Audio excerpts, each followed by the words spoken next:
When controlling leg manipulators, traditional user interfaces can become problematic in at least two ways. First, users have limited availability to use their hands for their tasks, and second, they take the operator's attention away from the task by diverting the attention to the UI.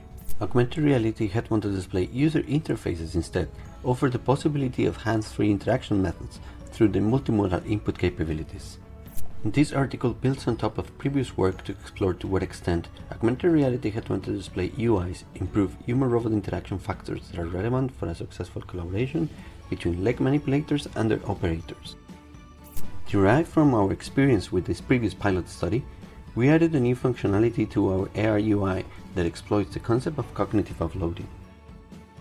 To demonstrate that this new functionality positively impacts the interaction between the user and the robot, we recruited additional participants to perform a multidimensional user study, making use of several validated questionnaires.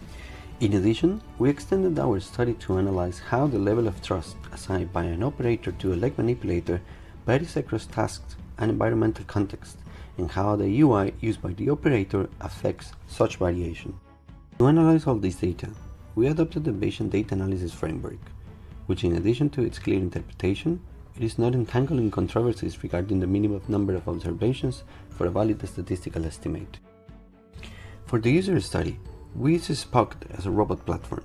Spocked is a leg manipulator we built using a Boston Dynamics Spot robot, a Kinova robot arm, and a Robotiq Reaper. Using this robot, we compared an augmented reality head-mounted display user interface we developed for controlling leg manipulators against off-the-shelf control methods for such robots. For this study, we improved the functionality of the AR UI by exploiting the concept of cognitive offloading.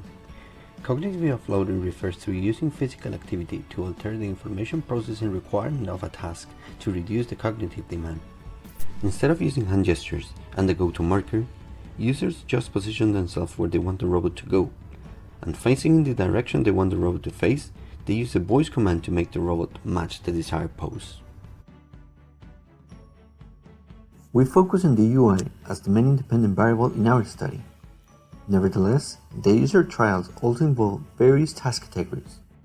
For the obstacle-free navigation task, the participants navigated with the robot across an obstacle-free corridor while visiting a total of 3 waypoints, which were placed 5 meters apart in a straight line.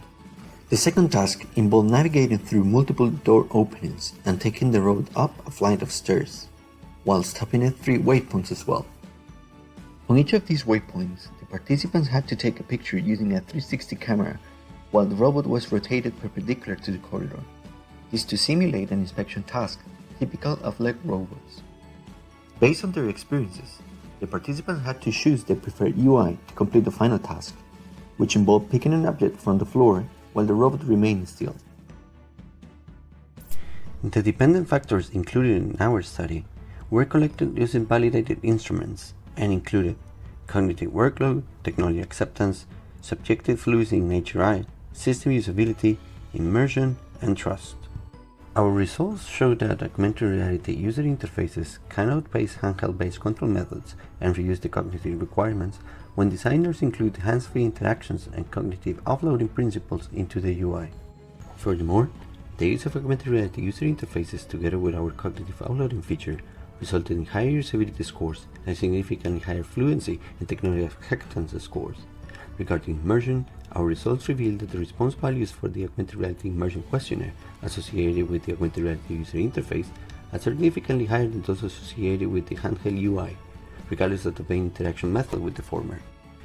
Regarding trust, although our results do not show a difference in the reported trust scores associated with each of the UIs, during the manipulation stage of our user study, for which participants had the opportunity to choose their preferred UI, participants reported higher trust scores than those reported for the navigation category. Moreover, there was a drastic change in the percentage of participants that selected the AR UI for completing this manipulation stage after incorporating the cognitive offloading feature. Thus, trust seems to have mediated the unknown use of the user interfaces in a dimension different from the ones considered in our user study. To conclude, our augmented reality head-mounted display user interface for the control of leg manipulators was found to improve human-robot interaction across several relevant dimensions.